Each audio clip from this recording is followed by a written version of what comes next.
오늘이 북한의 김정일 국방위원장이 사망한 지 정확히 10주기가 되는 날이고요. 이 말은 곧 김정은 국무위원장이 집권을 한 지 10년이 됐다는 의미이기도 합니다. 네, 이 김정은 집권 10년, 남북 관계는 무엇이 달라졌고 한반도 평화를 위해 우리는 어떤 준비를 해야 할까요? 정세현 전 통일부 장관 모시고 관련 이야기 나눠보겠습니다. 어서 오십시오. 어서 오십시오. 네, 김정은 위원장 딱 집권 10년이 됐습니다.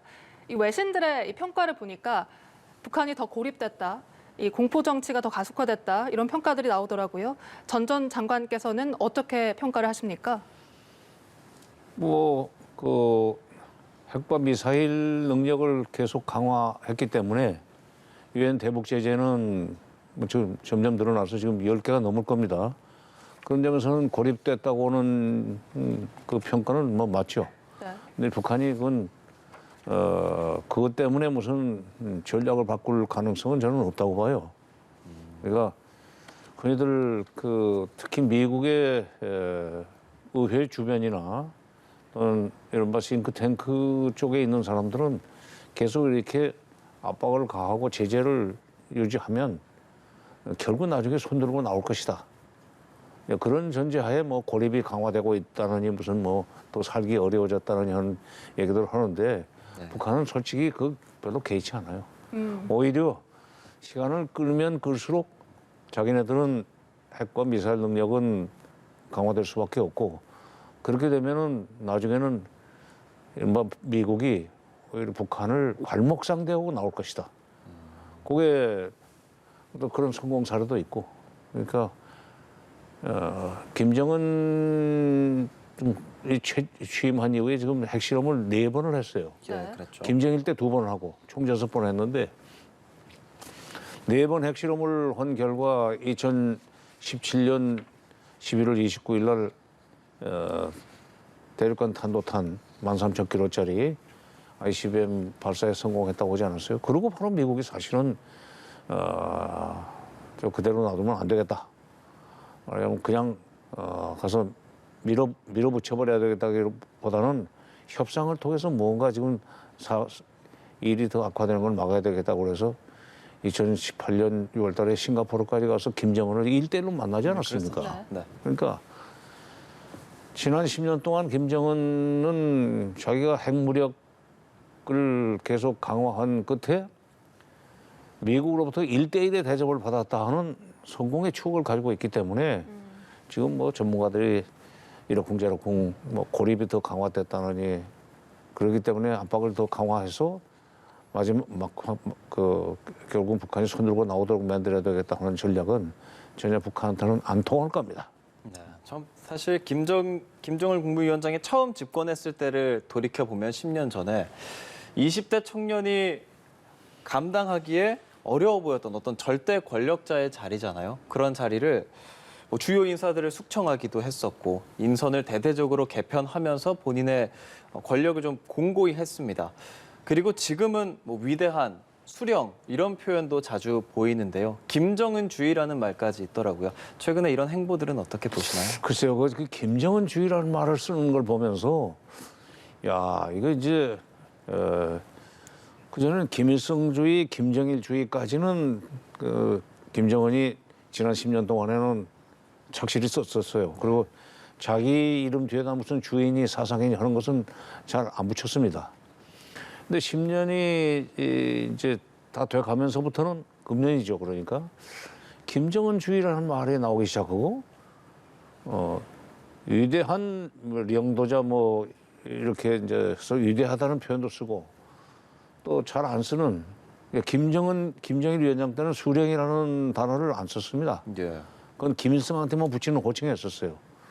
그런데 김정은 시대 와서는 할아버지한테만 붙이던 수령이라는 단어도 갖다 지 앞에 붙이고 또 위대한이라는 말도 그냥 서슴없이 갖다 쓰도록 하는 거 보면서 이건 새로운 우상화를 시작하는구나. 특히 당 주요 건물에서 그전에는 의례 김일성, 김정일 두 선대 지도자의 사진을 걸어놓고 행사를 했었는데 요즘 그걸 떼고 있다고 그러잖아요. 내리고 있다고 그러잖아요. 네. 예. 네. 지금 저희가 보내드리는 화면이 이 오두산 전망대에서 바라보는 북한 지역의 모습 실시간으로 보여드리고 있습니다. 이렇게 집권 10주년이나 이런 행사가 있으면 북한에서는 따로 이렇게 행사를 합니까? 오늘 같은 날은 아마 상당히 추모하는 분위기를 띄울 거예요. 네. 그래서 뭐 필요하다면 지금 저게 너무 뿌여가지고 잘 안 보이는데 저쪽에 기정동 마을에 조기를 걸었는지 그건 지금 판별이 안 되죠. 네. 예. 근데 하여튼 10주기이기 때문에 아침 연합뉴스에 그게 안 나오던데 내가 아침에 새벽에 나서 보니까 네. 아마 0시에 주요 간부들하고 금수산 그 태양공전을 참배하면서 그걸로서 10주기 행사를 했으리라고 봅니다. 네. 그러나 그것 때문에 뭐 대대적으로 뭐 무슨 열병식을 하거나 할 그런 이유는 없고. 네. 이 김정은 국무위원장의 집권 10주년이긴 하지만 반대로 말하면 이 김정일 국방위원장이 사망한 지 정확히 10주기가 되는 날이기 때문에 어떻게 보면 조기가 걸려 있을 수도 있다라는 아니 말씀이죠. 일단 오늘은 그 김정일 위원장이 사망한 지 만 10년이 되는 날이고 네. 그러니까 추모 분위기는 띄워야죠. 어저께 그저께 노동신문 사설도 네. 김정일을 추모하는 그런 제목의 사설이 나왔었잖아요. 근데 그런 분위기는 띄우되 그러나 중요한 것은 거기서 그치질 않고 앞으로 나가는 동력을 더 강화하기 위해서 애를 쓸 겁니다. 말하자면 지난 10년을 갖다서 정리하고 김정은 시대의 새로운 10년. 말하자면 김정은주의의 깃발을 내걸고 새로운 10년을 시작하는 그런 움직임을 오늘부터 본격적으로 추진하지 않겠는가. 지난 10년 동안의 행보를 쭉 생각을 해보다 보면 딱 주목하게 되는 게 핵과 미사일 개발. 아까도 잠깐 언급을 해주셨지만요. 뭐 우리 국민 모두가 국방의 의무를 지고 있기 때문에 더더욱 생각을 하게 되는데 실제로 핵 실험을 4차례 강행을 했고 그래서 핵은 지켰지만 경제를 놓쳤다. 이런 평도 있거든요. 어떻게 바라보시나요? 근데요, 물론 핵과 미사일 때문에 경제를 놓친 게 전부는 아니에요. 물론 제재 때문에 중국에서도 북한이 필요로 하는 물자가 들어가지를 못한 것은 뭐 분명합니다. 그러나 그게 꼭 유엔 대북 제재 때문만은 아닌 것이 코로나19 때문에 사실 작년 1월 달부터 국경을 완전 봉쇄를 했습니다. 봉쇄를 해가지고 남쪽의 민간단체들이 인도적 차원의 대북 지원하기 위해서 보낸 물자들이 지금 아직도 단동이나 대련항에 그냥 야적된 상태로 있다는 거예요. 그러니까 그건 코로나 때문에 소위 물류가 일어나지 못하고 인적 왕래가 없어서 경제가 크게 이렇게 성장을 못한 것은 틀림없지만 뭐 핵과 미사일 때문에 제재가 강화돼서 그런 건 아닌 것 같다. 더구나 지금 어제 뉴스를 보니까 네. 우리 농진청에서 추정하기를 금년도에 북한 농사가 그럭저럭 잘 돼서 469만 톤인가를 생산한 것 같다. 그렇다면은 북한이 2,500만 인구가 절대적으로 필요한 그 식량의 양은 한 550만 톤 정도 됩니다. 그전에는 400만 톤 내지는 농사가 잘 안 되고 뭐 태풍을 만나거나 하면 350만 톤밖에 생산을 못했어요. 한 200만 톤이 절대로 부족하던 시절에는 정말 굶어 죽는 사람이 나오고 그때 이제 탈북자들이 막 쏟아져 나왔죠. 근데 469만 톤을 생산했다면은 550만 톤에서 그저 한 70만 톤 정도, 80만 톤 정도 부족하다는 건데 네. 그 정도는 견딜 수 있는 물량이에요. 그러니까 경제가 나빠졌다 하지만 그 사람들은 이제 우리는 의식주라고 하는데 그 사람은 식의주예요. 네. 먹는 문제가 제일 중요합니다.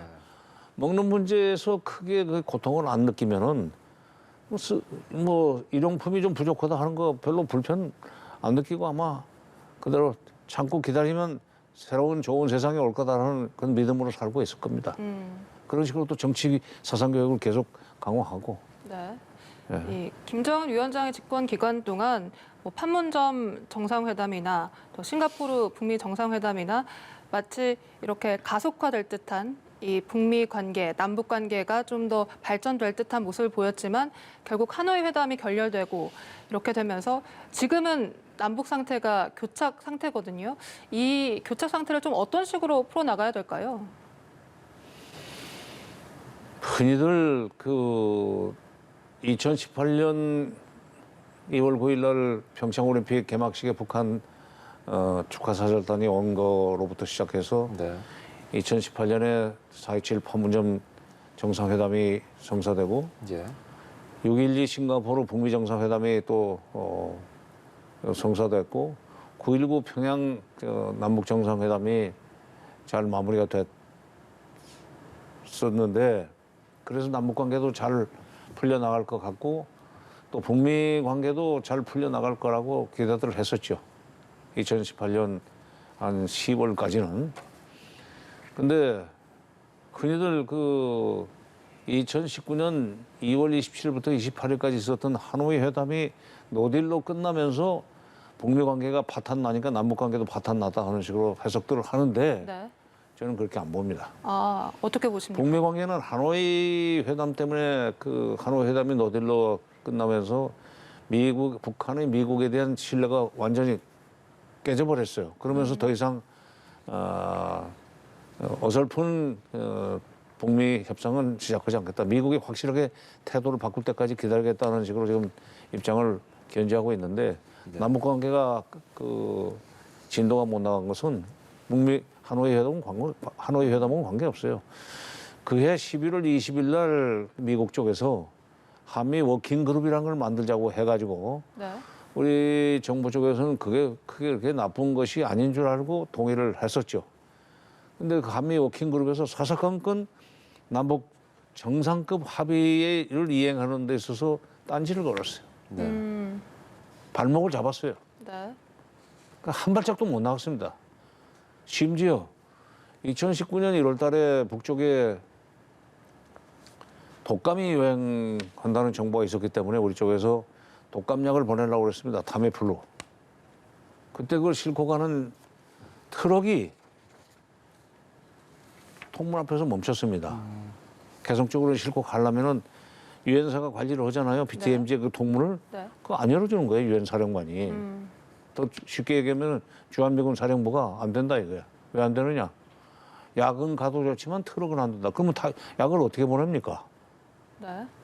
그러면서 남북 관계가 정말 이제 완전히 올스톱이 됐었죠. 올스톱이 됐고 그 이후에 뭐 2020년에도 문 대통령이 이 신년 기자회견에서 작년과는 달리 좀 금년에는 20년에는 남북 관계가 한번 앞서가면서 북미 관계 개선에 물꼬도 트겠다는 식으로 얘기를 했어요. 네.